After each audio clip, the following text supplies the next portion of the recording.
January 21st, 1793, the Place de la Révolution, Paris.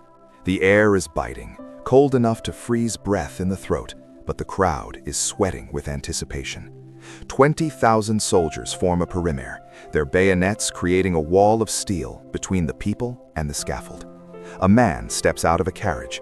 He is stripped of his velvet, stripped of his titles, stripped of the divine right that once made him untouchable. To the revolutionaries, he is merely Louis Capet. To history, he is the end of an era. When the blade drops, it does not just sever a head, it shatters a mystique that took 500 years to build. It is the violent, screeching halt of the greatest dynastic machine Europe has ever known. Most history books will tell you the story of the House of Bourbon is a story of gold, wigs, and excess. They will show you the Hall of Mirrors and the manicured gardens of Versailles. But that is the ending, not the story. The reality is far more visceral. The House of Bourbon did not begin in a palace. It began in the mud of medieval France, born from the desperate maneuvering of minor nobles and the cold calculus of strategic marriage. It is a bloodline that clawed its way up from obscurity to sit on the thrones of France, Spain, Naples, and Parma, only to be consumed by the very fires they stoked. To understand the guillotine, you must first understand the cradle. You're watching Empire Unknown, where the bloodlines of history are exposed.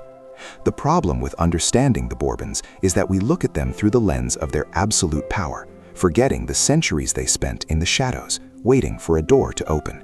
To find the root, we must rewind past the Revolution, past the Sun King, past the Renaissance, all the way back to the year 1272.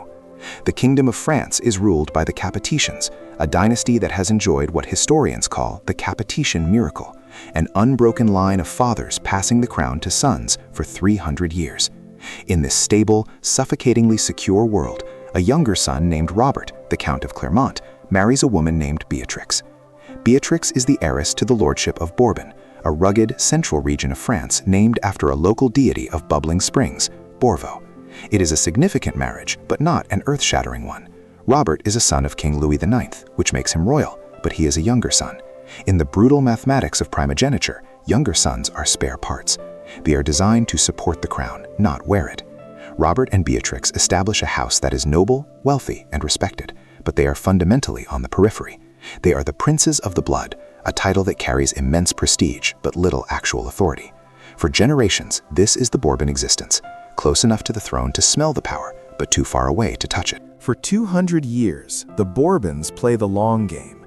They are the loyal servants of the French crown. They fight in the 100 Years' War, they manage their estates, and they marry strategically, absorbing lands and titles like a slow-moving glacier. They are building a state within a state, accumulating a density of wealth and influence that quietly rivals the king himself. But history rarely moves in a straight line. By the early 16th century, the Capetian miracle has long since evaporated.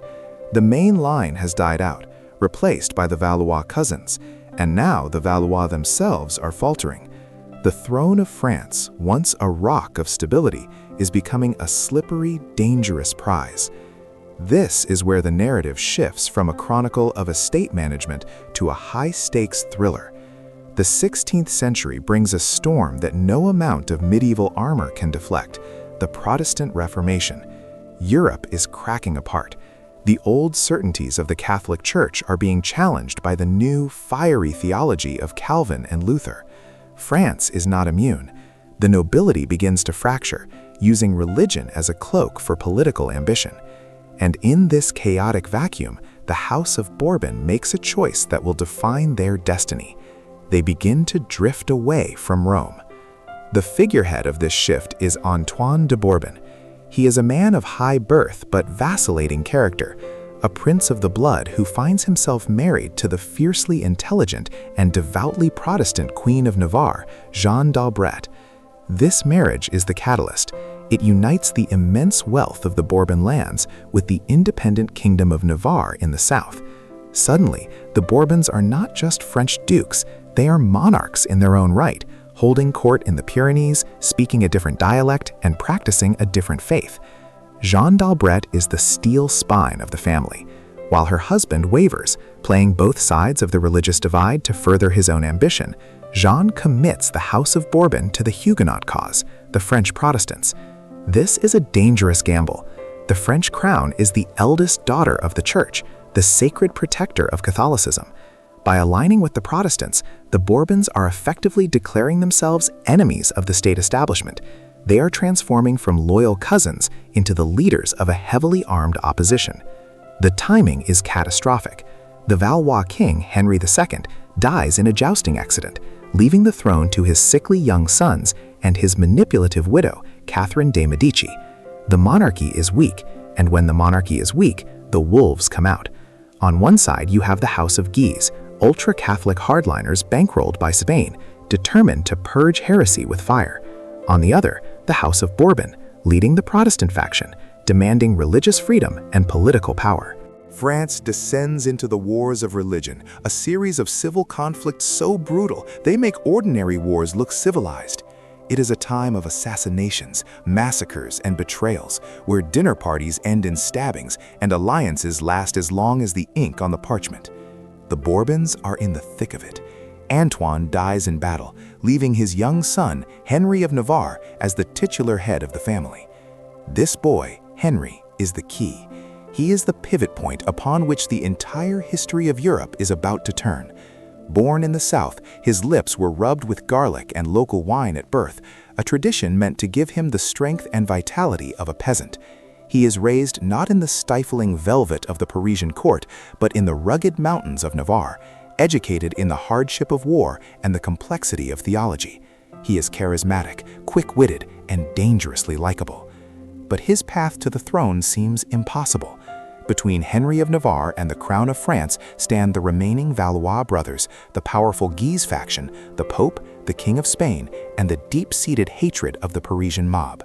The Bourbons are the underdogs, the heretics, the provincials. As the 1570s approach, the tension in France reaches a breaking point. Catherine de' Medici, desperate to stop the bleeding and unite her kingdom, proposes a masterstroke of diplomacy, a wedding. She offers her daughter, Marguerite de Valois, to Henry of Navarre.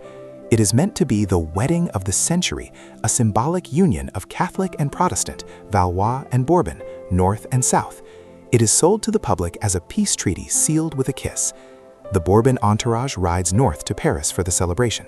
They arrive in the capital, a city that hates them, dressed in their drab Protestant clothes, surrounded by the glittering, hostile Catholic court. The air is thick with paranoia. The summer of 1572 is hot, stifling, and tense. The wedding takes place on August 18th outside Notre Dame because Henry, a heretic, refuses to enter the cathedral for the Mass. The city holds its breath. The festivities begin, days of banquets, balls, and masquerades. But beneath the music, the knives are being sharpened. The House of Guise is furious at the presence of the Protestant leadership in the capital. The Parisian mob is hungry for blood. The king, Charles IX, is unstable and easily manipulated.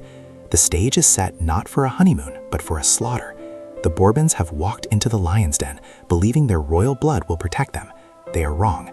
The dawn is coming, and with it, the bells of Saint-Germain-l'Auxerrois will ring, signaling a horror that will stain the Bourbon legacy forever. This is the moment the dynasty nearly dies before it truly begins. The signal is not a shout, but a bell. Just before dawn on August 24, 1572, the bells of Saint-Germain-l'Auxerrois begin to toll, a chaotic, clanging rhythm that shatters the humid night air. It is the sound of betrayal. Inside the Louvre, the Swiss guards turn on their guests.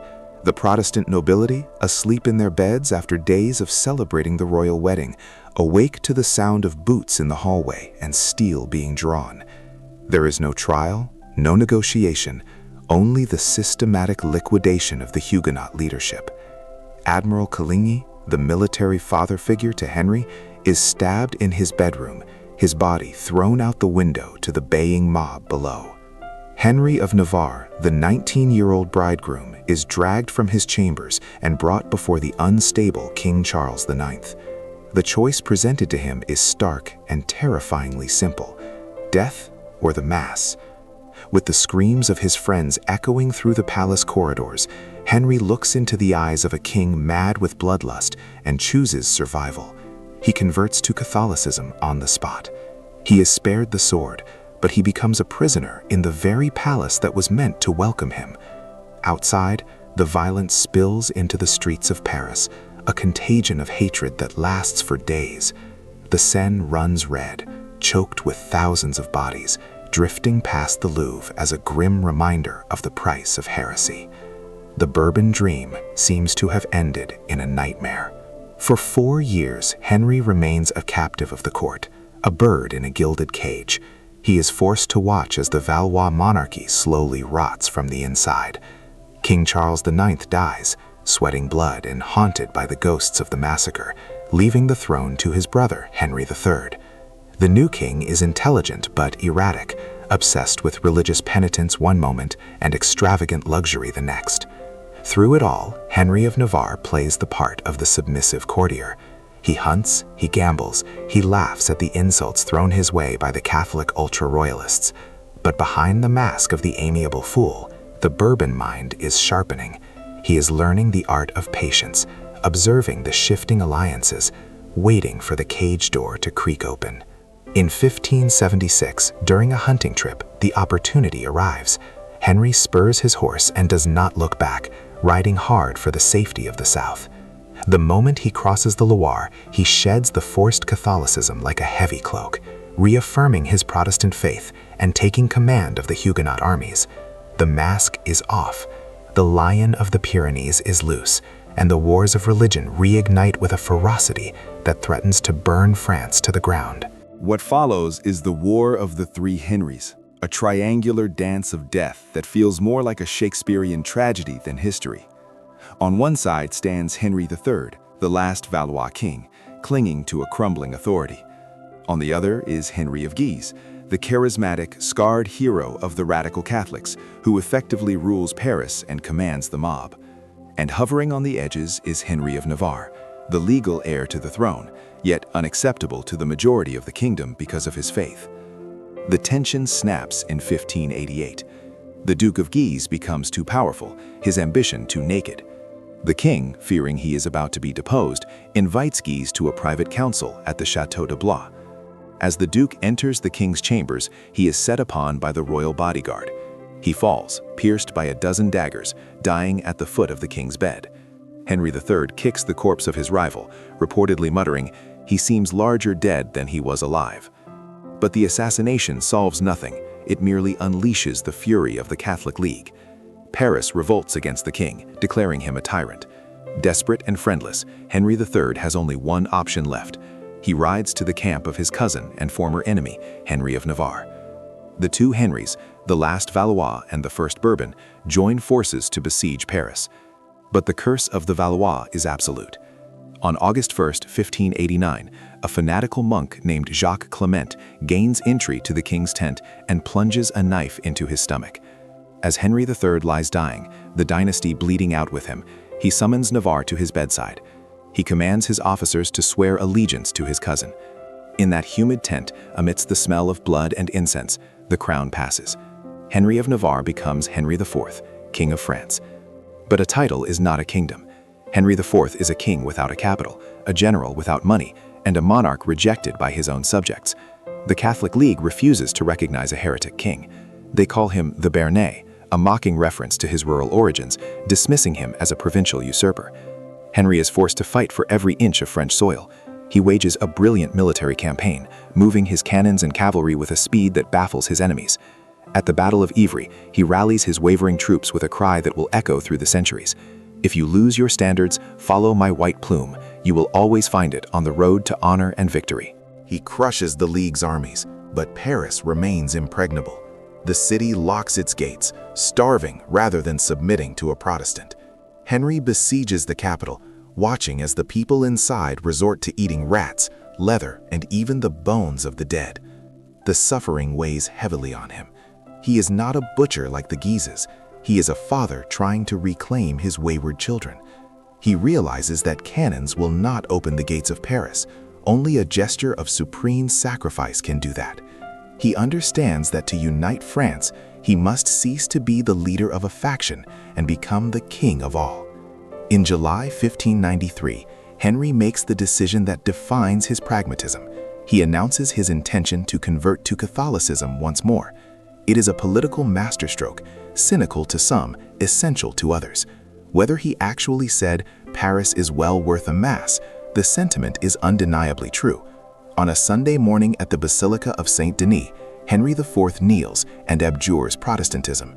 The justification for the war evaporates instantly. The Catholic League collapses, its leaders bought off with Bourbon gold rather than executed. In 1594, the gates of Paris finally swing open, and Henry rides into the city, not as a conqueror, but as a lawful king. The transition from the House of Valois to the House of Bourbon is complete, but the kingdom Henry inherits is a ruin.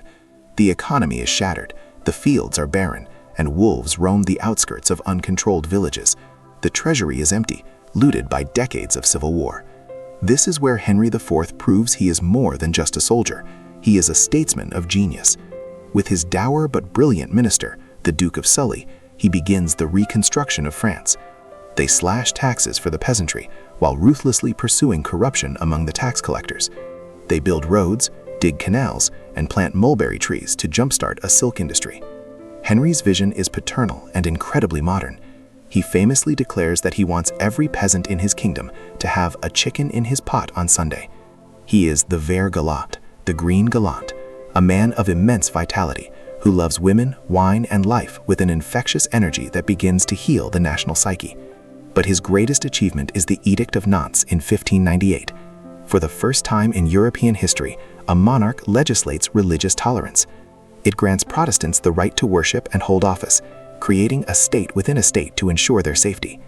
It is a fragile peace, hated by extremists on both sides, but it holds. Under the first Bourbon king, France blossoms. The gloom of the Valois era lifts.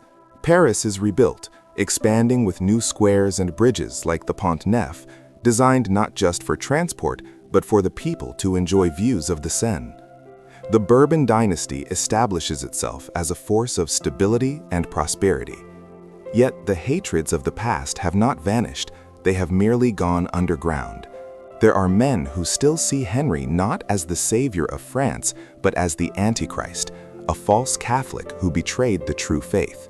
They sharpen their knives in the dark, whispering that the king must die to save the church. Henry feels it too. As the year 1610 approaches, he becomes plagued by premonitions of his own death, telling his courtiers that he will not live to see the next war. He is the father of his people, but to the fanatics, he is a target waiting for an opportunity. And in the narrow, congested streets of Paris, an opportunity is exactly what is coming. On the afternoon of May 14, 1610, the king's carriage turns into the Rue de la Ferronnerie. It is a narrow artery of the city, choked with carts and the bustle of daily commerce. A blockage forces the royal procession to a halt. The king is trapped, sitting exposed near the open window, distracted, perhaps reading a letter or speaking to a companion. From the shadow of a shop doorway, a red-headed giant of a man named François Ravaillac emerges. He has been stalking the king for days, driven by visions and a fanatical belief that Henry's tolerance of Protestants is a stain on the soul of France. He steps onto the wheel of the carriage, leaning into the cabin. In a span of seconds that will alter the trajectory of Europe, Ravaillac strikes. The knife plunges once, glancing off a rib. The king cries out, "I am wounded," but before his guards can react, the assassin strikes again. This time, the blade finds its mark, piercing the royal aorta. Blood fills the king's mouth. The man who survived the St. Bartholomew's massacre, who fought dozens of battles and united a fractured nation, bleeds out on a congested street in Paris he helped rebuild. The good King Henry is dead, and with him dies the fragile sense of security that had just begun to settle over the kingdom. Panic sweeps through the capital. The shops close, the citizens barricade their doors. The memory of the wars of religion is still fresh, and everyone expects the swords to be drawn immediately. But the transition, while tense, does not immediately dissolve into civil war. Instead, it dissolves into intrigue. The crown passes to Henry's son, Louis XIII, but he is merely a child of 8. Power, therefore, falls into the hands of his mother, Marie de Medici, who assumes the regency. Marie is not her husband. Where Henry was a pragmatist and a soldier, Marie is deeply influenced by her Italian favorites and the Catholic devout party. She immediately reverses Henry's foreign policy, seeking an alliance with France's arch-rival, Spain, and arranging a marriage between the young Louis and a Spanish princess. The treasury, so carefully built up by Henry's ministers, is raided to buy the loyalty of rebellious nobles. France begins to drift. The nobles, sensing weakness, return to their old habits of autonomy and extortion. At the center of this swirling court stands the young king, Louis XIII. He is a strange, melancholy boy, stuttering, physically frail, and deeply resentful of his mother's dominance. He is ignored by the court, treated as a figurehead, while Marie's favorite, an ambitious Italian named Concino Concini, wields the true power. Concini preens through the Louvre, amassing a private army and a fortune, dismissing the boy king as a non-entity. But they underestimate the quiet rage growing inside the teenager. In 1617, at the age of 15, Louis decides he has had enough. He organizes a coup from within his own palace. He orders the captain of his guards to arrest Concini, with instructions that if the Italian resists, he is to be killed. When confronted on the bridge of the Louvre, Concini reaches for his sword. He is instantly shot dead. The king appears at the window, looking down at the body of the man who humiliated him for years, and announces to the court, "Now I am king." He exiles his mother to a distant chateau and takes the reins of government. But Louis XIV, for all his sudden decisiveness, is a man who knows his own limitations. He is prone to illness and paralyzed by indecision. He needs a strong hand to guide the state, an architect to build the absolute monarchy he envisions. He finds this architect in a man he initially distrusts, a bishop who had served his mother, Armand Jean Duplessis, better known to history as Cardinal Richelieu. Richelieu is one of the most formidable intellects in political history. He is the Red Eminence, a man of iron will wrapped in the crimson robes of the church, yet his devotion is entirely to the state. His philosophy is simple and ruthless, raison d'etat, reason of state. The interests of France supersede everything: morality, religion, and personal loyalty. When Richelieu enters the King's Council in 1624, he sets two goals: to destroy the political independence of the Huguenots within France, and to break the power of the Habsburg ring that surrounds the country. The first test comes at La Rochelle. This port city on the Atlantic coast is the stronghold of the Huguenots, a state within a state that operates independently of the king, supported by the English navy. Richelieu cannot abide a rival power inside French borders. He personally oversees the siege in 1627. It is not merely a military operation, it is an engineering marvel. To cut off the city from English supply ships, Richelieu orders the construction of a massive stone dike across the harbor entrance, a mile long, armed with cannons. Inside La Rochelle, the conditions become apocalyptic. The citizens are reduced to eating leather harnesses and boiled parchment. Of the 27,000 inhabitants, only 5,000 survive the hunger. When the city finally surrenders, Richelieu is merciless in victory, but pragmatic in peace. He strips the Huguenots of their political and military privileges. No more fortified towns, no more private armies. But crucially, he allows them to keep their freedom of worship. He does not want to create martyrs. He wants to create obedient Frenchmen. With the internal threat neutralized, Richelieu turns his gaze outward. The Habsburg dynasty controls Spain, the Holy Roman Empire, Germany, the Netherlands, and parts of Italy. France is encircled. To break this ring, Richelieu, a prince of the Catholic Church, makes a shocking decision. He finances the Protestant armies of Sweden and Germany to fight against the Catholic Habsburgs in the 30 Years' War. It is pure realpolitik. The devout Catholics in France are horrified. They view this as a betrayal of the faith. This tension between the interests of the church and the interests of the state leads to the most dramatic personal confrontation of the era, the Day of Dupes. In November 1630, the Queen Mother, Marie de Medici, launches a final attempt to destroy Richelieu. She corners her son, Louis XIII, in the Luxembourg Palace, screaming abuse at the cardinal, demanding that the king choose between his mother and his minister. Richelieu, believing he is lost, prepares to flee. The court assumes the cardinal has fallen. The nobles begin to celebrate his demise. But Louis XIII is no longer the stuttering boy. He recognizes that while he loves his mother, he needs Richelieu. He drives to Versailles, then just a small hunting lodge, and summons the cardinal. He retains him. He chooses the state. Marie de Medici is exiled, never to return to France, dying in poverty in Cologne years later. Richelieu and Louis XIII, this odd couple, the hypochondriac king and the frail cardinal, spend the next decade forging the machinery of modern France. They centralize power, creating a network of intendants, royal officials sent to the provinces to enforce the king's will, bypassing the local nobility. They build the navy, found the Académie Française, and ruthlessly crush any noble conspiracies.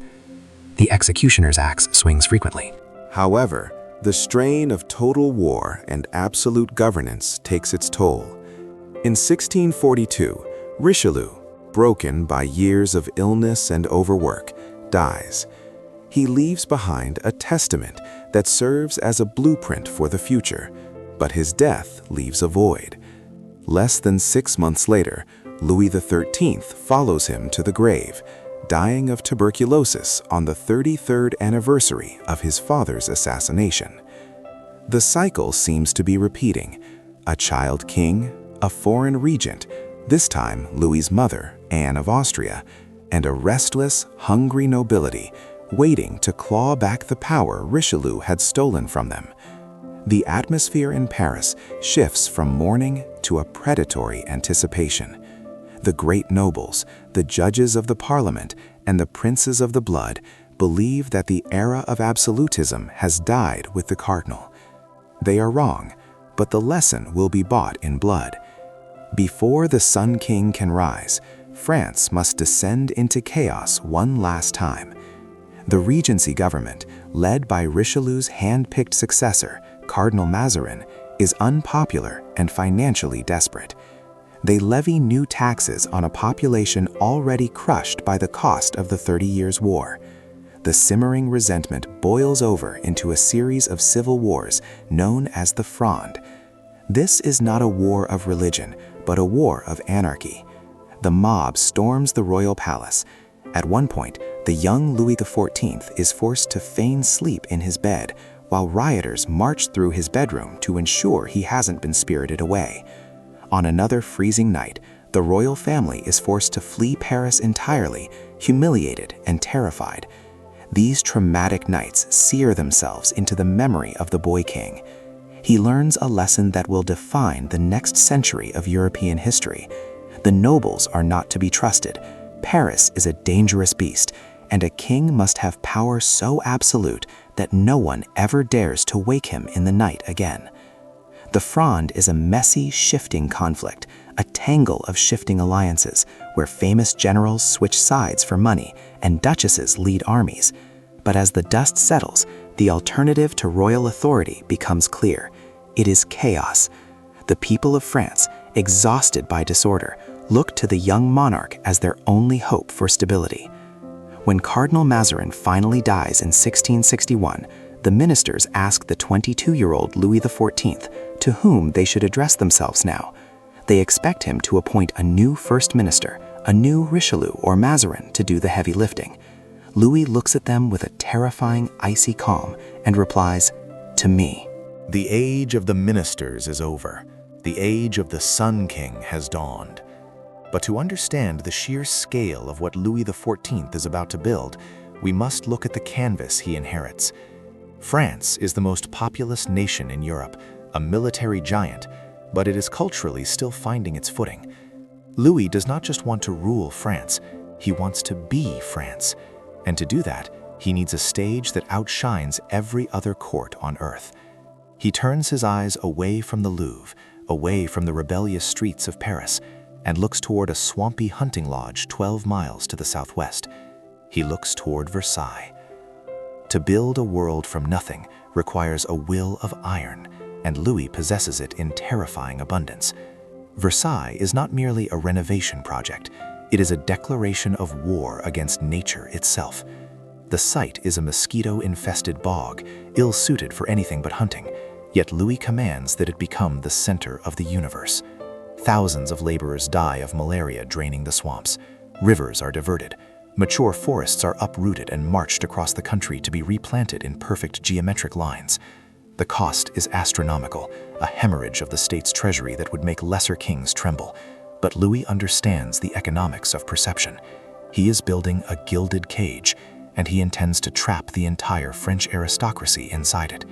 For decades, the Bourbons had been threatened by the nobility, the sword-bearing dukes and princes who could raise private armies and challenge the crown. Louis XIV solves this problem not with the executioner's axe, but with etiquette. He invites the nobility to live with him at Versailles. In fact, he insists upon it. If a nobleman wishes for advancement, for a pension, for a governorship, he must be seen at court. Absence is political death. Once they are trapped within the palace walls, Louis distracts them with a weaponized system of triviality. The day at Versailles becomes a theatrical performance where the king is the star, and the highest peers of the realm are reduced to extras fighting for better blocking. The levee, the king's morning rising, becomes a sacred ritual. Dukes jostle for the privilege of holding the king's candlestick. Princes of the blood compete to hand him his shirt. By turning the proximity to his physical body into the highest currency of the land, Louis domesticates the wolves of France. Men who once plotted civil wars now plot to be the one who stands closest to the king during dinner. It is a masterstroke of psychological manipulation. The nobility spends their fortunes on silk, lace, and gambling to keep up appearances at court, rendering them financially dependent on the king's generosity. They are no longer rivals, they are ornaments. While the nobility dances, Louis builds the machinery of a modern state. He is aided by Jean-Baptiste Colbert, the son of a merchant who rises to become the economic architect of the Grand Siècle. Colbert understands that for France to dominate, she must be self-sufficient. He establishes royal manufactories, Gobelins for tapestries, Saint-Gobain for mirrors. Before this, the Venetians held a monopoly on mirror-making, guarding the secret with state-sanctioned assassinations. Colbert smuggles Venetian artisans into France, steals their secrets, and produces the Hall of Mirrors, a technological marvel that screams to the world: France can outproduce, outshine, and outspend anyone. Under the Sun King, the House of Bourbon reaches its zenith. The French language becomes the lingua franca of elite Europe, replacing Latin. French fashion, French art, and French philosophy set the standard for civilization. But absolute power breeds absolute hubris. Louis begins to conflate his own will with the will of God, and this leads him to commit the greatest strategic error of his reign. In 1685, seeking to unify the kingdom under one faith, he revokes the Edict of Nantes. The religious tolerance established by his grandfather Henry IV is shattered with the stroke of a pen. Protestantism is outlawed. The Huguenots, the industrious backbone of the French middle class, the bankers, the weavers, the clockmakers, are given a choice: convert or face the dragonnades, where rough soldiers are quartered in their homes with license to abuse and terrorize until the heretics submit. Hundreds of thousands flee. They take their skills, their capital, and their hatred of the Bourbons to England, the Dutch Republic, and Prussia. Louis purifies the soul of France, but eviscerates its economy, strengthening his enemies with the very talent that had built his prosperity. The latter half of his reign is a slow descent into gloom, marked by endless, grinding warfare. Louis seeks to expand France to its natural borders: the Rhine, the Alps, the Pyrenees. He plunges Europe into conflict after conflict: the War of the League of Augsburg, and finally, the calamitous War of the Spanish Succession. This last conflict is a dynastic gamble of epic proportions. The Spanish Habsburg line has withered away, ending with the childless Charles II. Louis claims the Spanish throne for his grandson, aiming to unify the two greatest powers of Europe under the House of Bourbon. The rest of Europe, terrified of this potential superstate, unites against him. For over a decade, France fights on all fronts. The treasury is empty. The people are starving. The winter of 1709 is so severe that the wine freezes in the king's goblet at Versailles and birds fall dead from the sky. Famine stalks the peasantry. The glory of the Sun King has become a heavy burden, paid for in blood and bread. Yet, in the end, Louis secures the prize. His grandson ascends the Spanish throne as Philip V, establishing the Spanish branch of the House of Bourbon that survives to this day. But the victory is Pyrrhic. France is exhausted, bankrupt, and disillusioned. Death, the one monarch Louis cannot outmaneuver, begins to stalk the halls of Versailles. The tragedy that befalls the dynasty in the final years is almost Shakespearean. In 1711, Louis's only surviving son, the Grand Dauphin, dies of smallpox. A year later, his grandson, the new heir, dies of measles along with his wife. Weeks later, their eldest son dies. Within nearly 2 years, 3 generations of heirs are wiped out. The succession hangs by a thread, a frail, sick infant, the king's great-grandson, who is saved only because his governess locks herself in a room with him and refuses to let the doctors bleed him to death. On September 1, 1715, Louis XIV dies of gangrene. He has reigned for 72 years, the longest recorded monarch of a sovereign state in history. As his coffin is carried to the Basilica of Saint Denis, the crowds do not weep, they jeer. They celebrate the end of the wars, the taxes, and the suffocating grandeur. They are ready to breathe again. The crown passes to the 5-year-old Louis XV. Since a child cannot rule, the reins of power fall to a regent, the late king's nephew, Philippe d'Orléans. The era that follows, the Regency, is a dramatic pivot from the pious, rigid atmosphere of the old king's final years. Philippe moves the court back to Paris, and the aristocracy, released from the gilded cage of Versailles, explodes into a frenzy of hedonism. The moral corset is unlaced. The Regency is an age of libertinism, intellectual awakening, and financial experimentation. It is during this period that the seeds of the Enlightenment begin to take root, questioning the very structures of authority that the Bourbons rely upon. But for the young Louis XV, growing up amidst this whirlwind of excess, the lessons of kingship are confusing. He is an orphan, revered as a living god, told that his blood is sacred, yet surrounded by cynical, debauched courtiers who treat governance as a game. He grows up shy, intelligent, but fundamentally insecure, a man who prefers the privacy of his mistress's apartments to the public duties of the throne. When Louis XV finally comes of age and takes personal control, he is known as Louis the Beloved. The people project their hopes onto his handsome, youthful face. They believe he will restore the bond between king and subject. But Louis XV inherits a system that requires a workaholic genius like Louis XIV to function. The absolute monarchy is a machine designed for a titan, and Louis XV is merely a man who easily bores, a man who lacks the terrifying will of his great-grandfather. The cracks in the foundation, masked by the gold leaf of Versailles, begin to widen. The geopolitical landscape is shifting. Britain is rising as a dominant colonial power, challenging French interests in the Americas and India. The contest is no longer just about European borders, it is about global empire. And to fight this global war, the French state needs money. But the taxation system is broken, a medieval relic where the poor pay everything and the rich pay nothing. Every attempt to reform it is blocked by the parliaments, the judicial courts run by the very nobility Louis XIV had tried to neuter.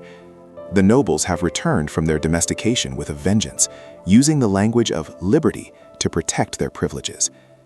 Louis XV finds solace not in statecraft, but in the arms of Madame de Pompadour. She is more than a mistress. She is the de facto prime minister, a brilliant artistic woman who curates the king's life and influences his policies. Under her patronage, the arts flourish. The Rococo style reaches its peak with its pastel swirls and playful eroticism. But the public begins to turn. They see a king ruled by a woman, a king who spends fortunes on porcelain and palaces while the price of bread rises. The beloved slowly transforms into the object of scandalous pamphlets and whispered hatred. The mid-18th century brings the 7 Years' War, often called the First True World War. It is a disaster for the House of Bourbon.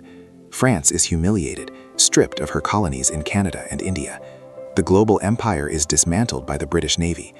The defeat strikes at the heart of the monarchy's legitimacy. If the king is God's anointed, why does he lose? The prestige of the Bourbons, carefully cultivated for centuries, begins to evaporate.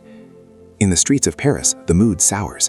The intellectual salons are buzzing with dangerous new ideas. Voltaire, Rousseau, Diderot. They speak of social contracts, of natural rights, of the separation of powers.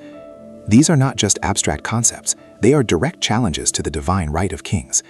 The Bourbon monarchy relies on faith, the faith that the king is the father of the nation, the protector of the realm. But as the 18th century grinds on, that faith is being eroded by debt, defeat, and the growing perception that the king is indifferent to the suffering of his people. Louis XV, perhaps sensing the gathering storm but lacking the energy to stop it, famously remarks, "Après moi, le déluge." After me, the flood. He does not know how literal that flood will be. He dies in 1774, leaving the throne to his grandson, a well-meaning, indecisive, and socially awkward young man named Louis Auguste. The new king, taking the title Louis XVI, is not a tyrant. He is a quiet man who enjoys locksmithing and geography, a man who wants to be loved. But he inherits a poisoned chalice, a bankrupt treasury, a rebellious nobility, a starving peasantry, and a wife, an Austrian archduchess named Marie Antoinette, who will become the lightning rod for centuries of accumulated rage. The stage is set for the final act, but the actors do not yet know their lines. They believe they are living in an age of reform, unaware that they are standing on the trapdoor of history. The trapdoor does not open immediately. Instead, there is a deceptive golden twilight. For the first few years of his reign, Louis XVI appears to be the corrective force France has been waiting for. He reinstates the parliaments, he appoints competent ministers like Turgot who preach fiscal responsibility, and he genuinely seeks to alleviate the burden on the poor. But good intentions in the House of Bourbon are often crushed by geopolitical ambition. The opportunity for revenge against Great Britain presents itself across the Atlantic. The American colonies are in revolt, and the French court sees a chance to undo the humiliation of the 7 Years' War. It is a strategic masterstroke, but a financial suicide pact. Louis sends money, gunpowder, fleets, and troops to aid the American rebels. It works. Britain is humbled and the United States is born. But the victory is Pyrrhic in the extreme. France finances this war not through taxes, but through massive high-interest loans orchestrated by the Swiss banker Jacques Necker. The war costs over 1 billion livres, enough to feed 7 million French citizens for a year. The king has successfully humbled the British Empire, but in doing so, he has bankrupted his own. Worse, he has imported a dangerous idea. French officers like the Marquis de Lafayette return from America with more than just medals. They return with the intoxicating vocabulary of liberty, equality, and the right of a people to overthrow an unjust sovereign. The Bourbon monarchy has paid for the very ideology that will soon dismantle it. While the treasury bleeds, the court at Versailles continues its ritualistic dance, oblivious to the optics. This is where the tragedy of Marie Antoinette takes center stage. History has been unkind to her, painting her as a monster of excess. But the reality is more banal. She is a bored, isolated woman in a loveless marriage, seeking distraction in fashion, gambling, and the construction of her rustic retreat, the Petit Trianon. She does not say, "Let them eat cake," that is a fabrication of the press, but her detachment is real. To a population suffering from poor harvests and rising bread prices, her expenses are an insult. She becomes Madame Deficit, the convenient scapegoat for a financial crisis that predates her birth. The reputation of the monarchy is dealt a fatal blow not by policy, but by scandal. The affair of the diamond necklace in 1785 shatters the mystique of the crown. Through a convoluted con involving a cardinal, a prostitute posing as the queen in a moonlit garden, and a piece of jewelry worth a battleship, the public becomes convinced that the queen is a debauched thief. Even though Marie Antoinette is innocent, the trial reveals the sordid underbelly of the court. The people stop seeing the Bourbons as divinely appointed protectors and start seeing them as grifters. The sacred bond is severed. By 1787, the math no longer works. The interest payments on the national debt alone consume half of the entire royal revenue. The king's ministers, Cologne and then Brienne, attempt the unthinkable. They propose taxing the nobility and the clergy, the privileged orders who have been exempt for centuries. The nobility, clinging to their ancient rights, refuse. They claim only a gathering of the nation's representatives can approve such a radical change. They demand the Estates General. They believe this assembly will curb the king's power and entrench their own privileges. They do not realize they are lighting the fuse on a bomb that will blow them all to pieces. Louis, backed into a corner, capitulates. He summons the Estates General for May 1789. It is the first time the body has met since 1614. The winter of 1788 is one of the coldest in living memory. Rivers freeze, mills stop turning, and the price of bread skyrockets. Hunger turns into rage. When the representatives arrive at Versailles in the spring of 1789, the atmosphere is electric with resentment. The Bourbon court, tone-deaf to the end, enforces rigid protocol. The clergy and nobility process in silken finery. The third estate, representing 98% of the population, is forced to wear somber black, like mourners at a funeral. But they are not there to mourn, they are there to legislate. The deadlock is immediate. The third estate refuses to vote by order, which would ensure they are always outvoted 2-1. They demand to vote by head. For weeks, the king vacillates, mourning the death of his eldest son, the Dauphin, paralyzed by grief and indecision while his kingdom crumbles. Finally, the third estate takes the leap. On June 17th, they declare themselves the National Assembly. They are no longer subjects advising a king, they are the voice of the nation. Louis responds with a blunder that seals his fate.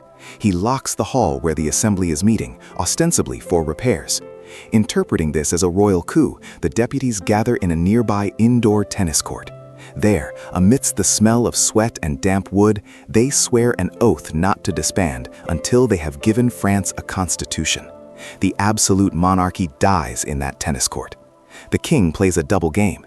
He publicly accepts the assembly, but privately orders regiments of Swiss and German mercenaries to surround Paris.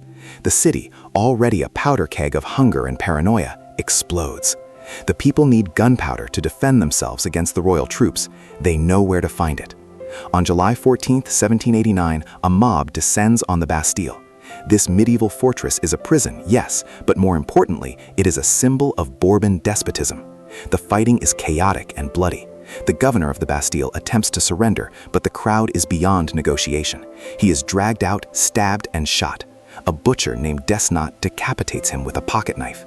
His head is mounted on a pike and paraded through the streets, a gruesome standard for the new era. When the news reaches Versailles that night, the Duc de la Rochefoucauld-Liancourt wakes the king. Louis asks, "Is it a revolt?" The Duke replies with the most famous correction in political history. "No, sire. It is a revolution." The power shifts overnight. The king is forced to don the tricolor cockade, red and blue for Paris, separated by the white of the Bourbons, symbolizing his submission to the people. But the revolution is hungry. In October, the women of Paris, desperate for bread for their starving children, gather at the city hall. Finding no food, they find a new target. They begin to walk. Thousands of them, armed with pikes, kitchen knives, and muskets, march 12 miles in the pouring rain to Versailles. They besiege the palace. The barrier between the divine monarch and the gutter collapses. In the early hours of the morning, they break in. They hunt for the queen, screaming for her blood, tearing through her bedchamber moments after she flees through a secret passage to the king's apartments. The mob gathers in the marble courtyard, a sea of angry faces demanding to see the king. Louis XVI steps out onto the balcony. He is gentle, compliant, and utterly defeated. The crowd roars a single command: to Paris. They want the king where they can see him, where he cannot plot against them. And so the unthinkable happens. The House of Bourbon leaves Versailles. The great palace, the sun-drenched stage built by Louis XIV to project infinite power, is abandoned. It will never be a royal residence again. The royal family is escorted back to Paris in a humiliating procession, surrounded by the heads of their guards on pikes, while the crowd jeers that they are bringing the baker, the baker's wife, and the baker's boy. They are installed in the Tuileries Palace, a dusty, neglected residence that is now effectively an upscale prison. The sun has set on the era of absolutism. Now, the king must learn to survive in the dark. But the darkness of Paris is not merely metaphorical. The Tuileries Palace, uninhabited by a monarch for decades, is cold, drafty, and claustrophobic. The Bourbon court, once an orbit of thousands revolving around the Sun King's legacy, has shrunk to a terrified nucleus. Outside the iron gates, the city teems with pamphlets, clubs, and orators preaching liberty. But inside, the air is thick with paralysis. Louis XVI acts the part of a constitutional monarch, signing decrees that strip him of his ancient prerogatives, nodding politely to the National Assembly. But in private, he is a man drowning. He sends secret letters to his fellow monarchs in Spain, Austria, and Prussia, begging for intervention, playing a dangerous double game that will eventually seal his fate. For 2 years, the House of Bourbon exists in this purgatory. The divine right of kings has been replaced by the volatile will of the people, and the transition is agonizing. Marie Antoinette, her hair turning prematurely gray from stress, urges action. She knows that every day they remain in Paris is a day closer to death. They are no longer rulers, they are hostages. And so, on the night of June 20, 1791, the Bourbons make their desperate gamble. It is a plot worthy of a spy novel, yet executed with the clumsiness that has come to define Louis's reign. The royal family disguises themselves, the king as a valet, the queen as a governess, and slips out of the Tuileries under the cover of darkness. A carriage waits. They are fleeing for the border of the Austrian Netherlands, where loyalist troops are waiting to help them reconquer France. But the escape is a disaster of pacing and judgment. Instead of a swift, light vehicle, they travel in a massive, lumbering Berlin coach, overloaded with luggage and wine, moving at a snail's pace. Louis, seemingly unable to grasp the gravity of his situation, repeatedly stops to stretch his legs and chat with locals. He believes his people still love him, that only the radicals in Paris wish him harm. This delusion is shattered in the town of Saint-Ménehould. A postmaster named Jean-Baptiste Drouet glances at a banknote, looks up at the profile of the man in the carriage, and realizes he is staring at the King of France. Drouet rides hard through the night to the town of Varennes. When the royal carriage arrives, the bridge is barricaded. The National Guard is waiting. The escape fails not with a battle, but with a whimper. The king is arrested in a grocer's house, surrounded by gawking villagers. The journey back to Paris is a funeral procession for the monarchy. This time, there are no cheers, no jeers, only a terrifying, disciplined silence. Signs posted along the route read, "Whoever applauds the king shall be flogged. Whoever insults him shall be hanged." The people watch Louis pass with their hats on, the ultimate sign of disrespect. The mystique of the Bourbon bloodline, carefully cultivated for 2 centuries, evaporates on that dusty road. Back in the Tuileries, the cage is locked tighter. The king is now viewed not just as a tyrant, but as a traitor who tried to abandon his people to foreign armies. The political climate shifts from reform to radicalism. The Jacobins, led by the icy, unyielding Maximilien Robespierre, begin to dominate the discourse. They argue that a king is incompatible with a free republic. The tension snaps in the summer of 1792. Prussia and Austria issue the Brunswick Manifesto, threatening to burn Paris to the ground if the royal family is harmed. It is intended to scare the revolutionaries into submission. Instead, it enrages them. It confirms the suspicion that Louis is conspiring with the enemy. On the morning of August 10, 1792, the end begins. The Tuileries Palace is not just surrounded, it is besieged. 20,000 armed sans-culottes, the radical working class, march on the gates. The king, realizing the hopelessness of the defense, flees with his family to the nearby Legislative Assembly, seeking sanctuary among the very politicians stripping him of power. Behind him, he leaves his most loyal defenders, the Swiss Guards, to face the wrath of the mob. The fighting at the palace is savage. The Swiss Guards fire into the crowd, but they are overwhelmed by sheer numbers. They are massacred to the man, their bodies mutilated and stripped in the opulent courtyards where courtiers once strolled. The monarchy falls in a sea of blood. The assembly, under pressure from the victorious mob, officially suspends the king. The House of Bourbon is no more. There is only citizen Louis Capet. The family is transferred to the Temple, a grim medieval fortress in the Marais district. Here, stripped of their finery, they live in a Spartan tower. Yet strangely, observers note that Louis seems more at peace here than he ever was at Versailles. Freed from the burden of ruling, he spends his days reading, teaching geography to his son, and praying. He prepares for the inevitable. In December 1792, the trial of Louis XVI begins. It is a foregone conclusion, a piece of political theater designed to legitimize regicide. He stands before the National Convention, accused of 33 crimes against the state. He defends himself with quiet dignity, denying the charges of tyranny, but the verdict is already written in the fervor of the revolution. The deputies vote one by one. The atmosphere is electric, the galleries packed with spectators drinking wine and eating ices as if at the opera. The vote for guilt is unanimous. The vote for the sentence, however, is agonizingly close. 361 deputies vote for immediate death. 360 vote for imprisonment or exile. The margin is razor thin, but decisive.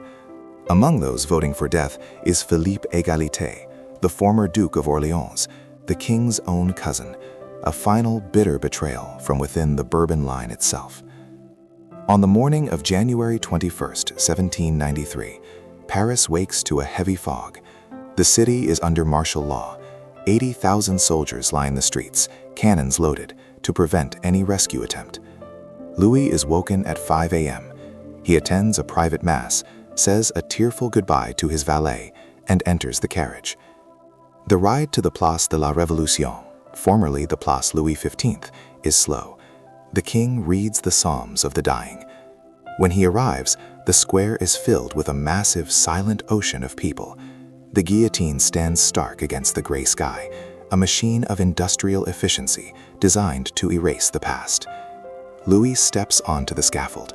His hands are bound behind his back. He walks to the edge and attempts to speak to the crowd. "I die innocent of all the crimes laid to my charge," he shouts. His voice carried the old authority one last time. "I pardon those who have occasioned my death, and I pray to God that the blood you are going to shed may never be visited on France."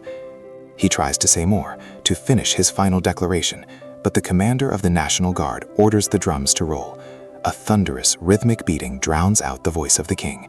There is no final speech. There is only the mechanical process. He is strapped to the plank. The heavy blade, weighted with lead, hangs suspended for a heartbeat. Then, gravity takes over. The blade falls. The head of Louis XVI, the heir of Hugh Cabot, the descendant of St. Louis and the Sun King, falls into the basket.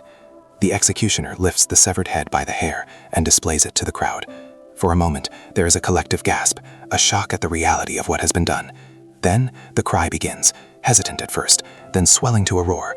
"Vive la République! Vive la Nation!" The blood of the king is collected on handkerchiefs by the crowd, souvenirs of the moment the world turned upside down. The body is carted away to a common grave, covered in quicklime to ensure it decomposes rapidly, leaving no relics for future royalists. The sun has not just set, it has been extinguished. But while the king is dead, the tragedy of the Bourbons is far from over. In the dark tower of the temple, a queen and a young boy wait, listening to the distant cannons, wondering when the blade will fall for them. The silence in the temple tower is heavier than the stone walls that enforce it. For Marie Antoinette, the months following her husband's execution are a slow, suffocating descent into a hell designed specifically to strip away every layer of her humanity. She is no longer Her Most Christian Majesty. She is simply prisoner number 280, or the Widow Capet. The Republic does not just want her life, it wants her dignity. They separate her from her son, the 8-year-old Louis Charles, dragging the screaming child from her arms to be re-educated in the cell below. Left with only her daughter and sister-in-law, she watches her health collapse, her eyesight fail, and her famous blonde hair turns stark, ghostly white from the relentless stress. When her trial finally begins in October 1793, it is not a judicial proceeding, but a theatrical purge. The Revolutionary Tribunal accuses her of treason, of depleting the treasury, and, in a final act of grotesque malice, of unspeakable crimes against her own son. It is this last accusation that breaks her silence. She does not answer the prosecutor. She turns to the gallery, her voice trembling not with fear, but with a mother's primal outrage, appealing to every woman in the room. For a fleeting second, the mob wavers, shamed by the raw humanity of the woman they have been taught to hate. But the verdict was written before the trial began.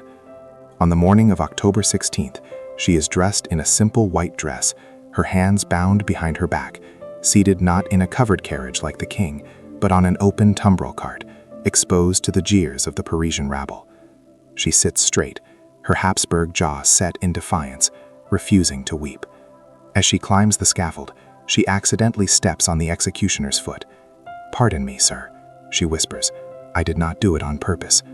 They are her last words.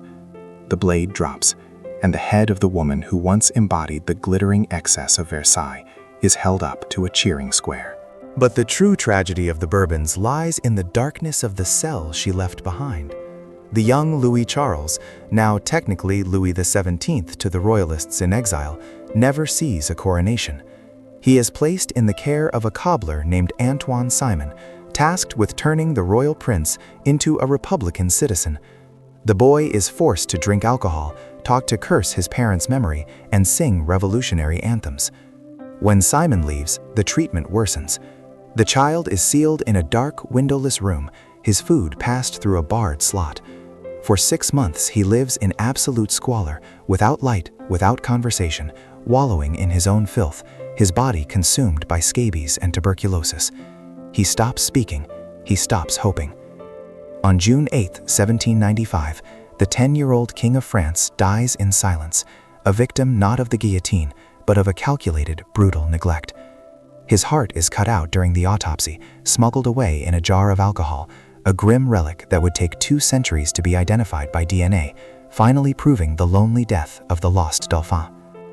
The Bourbon flame seems extinguished, blown out by the gale force of the Revolution and the subsequent hurricane of Napoleon Bonaparte. For 2 decades, the surviving Bourbons wander Europe as ghosts, begging for asylum in the courts of Russia and Britain, watching from afar as an obscure Corsican artillery officer conquers the world they lost. But history is cyclical, and hubris is not a malady unique to kings. When Napoleon's empire collapses under the snows of Russia and the bayonets of the coalition, the unthinkable happens. The pendulum swings back. In 1814, and again after Waterloo in 1815, the Bourbons returned to Paris in the baggage train of foreign armies. Louis XVIII, the brother of the beheaded king, takes the throne. He is old, morbidly obese, and ravaged by gout, but he possesses a pragmatic intelligence his brother lacked. He understands that he cannot turn back the clock to 1788. He accepts a constitutional charter, keeping the Napoleonic Code and the administrative structure of the empire. He tries to graft the ancient lily onto the new tree of liberty. It is a fragile compromise, constantly undermined by the ultra-royalists, men more royalist than the king, who demand vengeance, the return of their confiscated lands, and the restoration of the old absolute order. When Louis XVIII dies in 1824, the fragile dam breaks. His brother succeeds him as Charles X. If Louis XVIII was a pragmatist, Charles is a true believer, a man who has learned nothing from the guillotine. He stages a medieval coronation ceremony, complete with the laying on of hands to cure scrofula, a ritual that seems absurdly archaic in the age of steam engines and industry. He passes laws to compensate the nobles who fled the revolution and imposes censorship on the press. He tries to resurrect the divine right of kings in a nation that has tasted the sovereignty of the people. It takes only 6 years for him to destroy the Restoration. In July 1830, Paris rises again. Barricades block the narrow streets, a scene later immortalized by Victor Hugo. The 3 glorious days of fighting drive Charles X into exile. The main line of the French Bourbons falls, this time not with the crash of a blade, but with the whimpering exit of an old man who misunderstood his century. The crown passes to his cousin, Louis Philippe of the House of Orleans, the so-called Citizen King. He abandons the title King of France for King of the French, replacing the white flag of the Bourbons with the tricolor. But even this hybrid monarchy cannot hold the tension of a society rapidly industrializing and radicalizing. In 1848, another revolution sweeps him away, and France declares its Second Republic. The rule of the Bourbons in France is finally, irrevocably over. Yet the bloodline is tenacious. While they lost the throne of St. Louis, the House of Bourbon did not vanish from the earth. The branch established by Louis XIV's grandson in Spain survived the Napoleonic Wars, survived civil wars, survived the fascist dictatorship of Franco, and miraculously restored the monarchy in 1975. Today, a Bourbon, King Felipe VI, still sits on the throne of Spain, and another branch reigns in Luxembourg. The DNA of Henry IV still walks the corridors of European power, a living link to a feudal past in a digital world. Looking back across the sweep of 4 centuries, from the rugged mountains of Navarre to the blood-soaked scaffold in Paris, the story of the House of Bourbon is the ultimate parable of power. They built the modern state of France. They centralized authority, fostered the arts, and constructed the most magnificent palace the world had ever seen. They turned a fractured medieval kingdom into the cultural superpower of the West. But they also created a machine of absolute power that required a genius to operate. When the genius faded, when the crown passed to men who were merely decent rather than extraordinary, the machine devoured them. Versailles still stands today, a golden tombstone to their ambition. Walk through the Hall of Mirrors, and you can almost hear the rustle of silk, the whisper of intrigue, and the distant, gathering thunder of the mob. It stands as a monument to the height of human grandeur and the depth of human folly.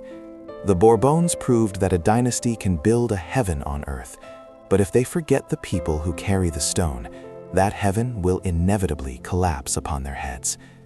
The sun rose, the sun dazzled, and finally, in a spray of blood and a cloud of gunpowder, the sun set. But the long shadow of the House of Bourbon stretches across history, reminding us that no power is absolute, no reign is eternal, and even the gods of the earth can bleed.